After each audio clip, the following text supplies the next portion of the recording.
Assalamualaikum warahmatullahi wabarakatuh. Salam kenal untuk semuanya. Di sini Ibu akan membimbing kalian belajar matematika peminatan. Pada jurusan IPA, matematika ada dua, yaitu matematika wajib dan matematika peminatan. Apa bedanya matematika wajib dan matematika peminatan?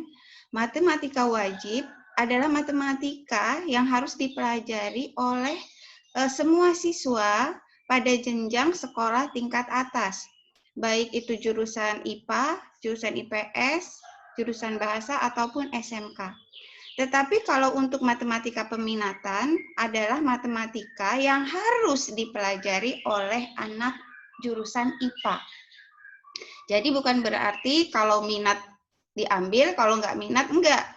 Tetapi justru matematika peminatan adalah matematika miliknya anak IPA. Oke, untuk matematika peminatan di semester 1, bahasanya hanya ada dua, yaitu tentang eksponensial dan logaritma. Eksponen sudah pernah kalian pelajari di SMP. Sekarang tinggal mengembangkannya saja. Baik, kita lihat materi kita yang pertama.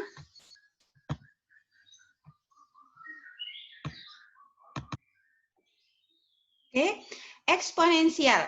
Nama lain dari eksponensial itu adalah pangkat.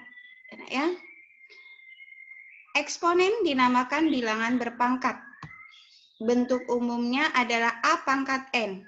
Dibaca A pangkat N. Jadi bentuknya tulisannya seperti ini, dibacanya A pangkat N.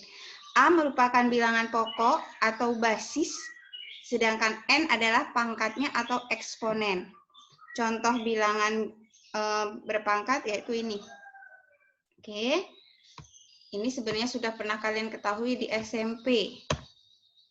Oke. Sekarang pada bilangan eksponen itu adalah ada sifat-sifat yang harus kalian tahu dan harus kalian ingat. Ya, bukan hafal ya, harus diingat. Oke, di sini ada beberapa. Ada 10. Yang pertama di sini A pangkat M dikali A pangkat N sama dengan A pangkat M tambah N. Maksudnya apa? A-nya ini adalah bilangan pokok. Sama-sama A di sini berarti dia adalah bilangan berpangkat yang memiliki bilangan pokok yang sama. Ya, entah angka berapapun itu atau huruf apapun yang jelas sama. Kalau dia dikalikan, maka di sini ketika kita mencari cukup pangkatnya kita jumlahkan. Jadi menjadi A pangkat M ditambah N. Kemudian yang kedua kalau dibagi, A pangkat M dibagi A pangkat N. Bilangan pokoknya juga sama di sini, maka pangkatnya kita kurangi. Jadi bilangan pokoknya cukup ditulis sekali, kemudian pangkatnya dikurang. Jadi kalau dia dikali, pangkatnya ditambah. Kalau dibagi, pangkatnya dikurang. Kemudian yang ketiga, A pangkat N dikali B pangkat N sama dengan A kali B pangkat N. Di sini yang sama adalah pangkatnya, sedangkan bilangan pokoknya berbeda. Maka bentuknya menjadi gini. Jadi bilangan pokoknya ya, jadi A kali B pangkat N. Oke, yang keempat sama dibagi ya, tetapi bilangan pokoknya berbeda, pangkatnya yang sama, bentuknya menjadi A per B pangkat N. Ini bisa berlaku ya dari kiri ke kanan ataupun dari kanan ke kiri. Oke. Yang kelima, A pangkat M kemudian dipangkatkan lagi dengan N. Dia menjadi A pangkat M kali N, jadi pangkatnya kita kalikan.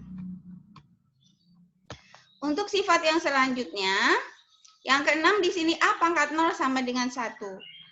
Berarti bilangan berapapun yang dipangkatkan dengan 0 itu nilainya 1.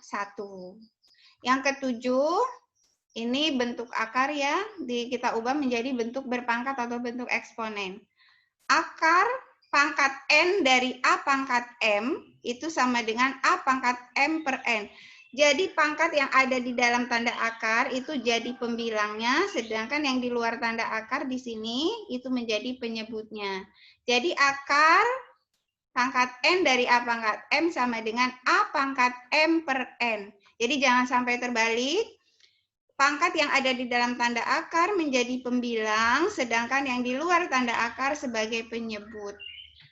Kemudian sifat yang ke-8, akar pangkat N dari A dikali akar pangkat N dari B menjadi akar pangkat N dari A kali B. Jadi cukup bilangan yang di dalam tanda akarnya kita kalikan. Yang ke-9, 1 per A pangkat N sama dengan A pangkat min N. Ingat ini berlaku, semua ini berlaku dari kiri ke kanan dan dari kanan ke kiri. Ini bisa merubah pangkat negatif menjadi pangkat positif ataupun pangkat positif menjadi pangkat negatif. Jadi ini sangat perlu diingat. Ya, jadi A pangkat min N itu sama dengan 1 per A pangkat N. Kemudian yang ke-10, ini pun sama dari negatif ke positif. Oke. Ke-10 sifat ini menjadi dasar atau menjadi dasar kita untuk menyelesaikan soal-soal eksponensial. Baik, contoh yang pertama di sini 3x kuadrat dikali y pangkat min 5, saya kurung di sini, dikali min 3x pangkat min 8 y pangkat 9 sama dengan, jadi di sini yang memiliki variabel yang sama saya urutkan. Ada 3x kuadrat di sini. Kemudian ini ada min 3x pangkat min 8. Min 3x pangkat min 8. Jadi saya urutkan. Kebetulan di sini semuanya proses perkalian. Jadi enak. Kemudian y pangkat min 5 dikali y pangkat 9. Oke, sudah berurutan seperti ini. 3x kuadrat dikali min 3x pangkat min 8. Ini koefisiennya kita kalikan. 3 dikali min 3. Oke. Jadi ini kita keluarkan koefisiennya. Koefisiennya kita kalikan. 3 dikali min 3. Kemudian baru kita ambil variabelnya x kuadrat dikali x pangkat min 8. Kemudian ini juga kita keluarkan dari kurung. Berarti y pangkat min 5 dikali y pangkat 9. 3 dikali min 3 min 9, X pangkat 2 ditambah min 8. Ingat tadi pada sifat bilangan berpangkat, kalau dia dikali, kemudian bilangan pokoknya sama, tinggal pangkatnya kita jumlahkan.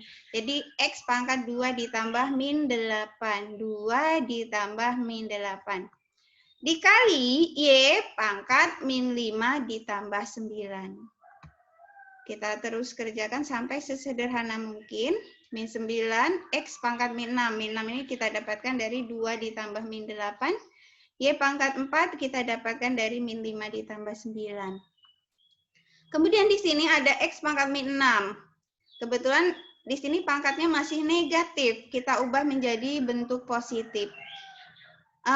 Tadi kita lihat kan bahwa dia merubah pangkat positif ke negatif, negatif ke positif. Berarti A pangkat min N sama dengan 1 per A pangkat N. Sehingga ini X pangkat min 6-nya kita ubah menjadi 1 per X pangkat 6. Sehingga menjadi min 9 dikali 1 per X pangkat 6 dikali Y pangkat 4. Sehingga hasilnya min 9Y pangkat 4 per X pangkat 6. Itu contoh yang pertama. Contoh yang kedua, nih 5x pangkat 5 dikali y pangkat 2 per 7x pangkat 3 dikali y pangkat min 5. Oke, sama seperti tadi, yang memiliki variabel yang sama harus kita satukan dulu. 5x pangkat 5 per 7x pangkat 3 dikali y pangkat 2 per y pangkat min 5. Kita ambil koefisiennya, kita keluarkan jadi 5 per 7. Kemudian ini X pangkat 5 per X pangkat 3 per atau bagi tadi berarti pangkatnya dikurang. Sehingga X pangkat 5 dikurang 3. Dikali Y pangkat 2 dikurang min 5. 2 dikurang min 5. 5 per 7 X pangkat 2 dikali Y pangkat 7. 5 dikurang 3, 2. 2 ditambah 5, 7. Oke, itu contoh yang kedua. Contoh yang ketiga, ini bentuk akar. Akar X, kemudian dikurung pangkat 3. Akar X kita selesaikan dulu di sini. Akar X, kalau di sini tidak ada angka berarti akar pangkat 2. Sedangkan yang di dalam ini kalau tidak ada angka berarti dia pangkat 1. Sehingga akar X itu sendiri kita ubah menjadi X pangkat 1/2. 1 itu dari sini, sedangkan 2-nya dari sini. Ingat kalau bilangan akar, itu kalau di sininya tidak ada angka atau tidak ditulis angkanya, berarti dia ada angka 2 di sini. Berarti X pangkat setengah, kita kurung pangkat 3. Berlaku sifat bilangan eksponen lagi, X pangkat setengah dikali 3. Setengah dikali 3, 3/2. Sehingga menjadi X pangkat 3/2. Kemudian, yang keempat. Yang keempat ini tanda akarnya ada 2.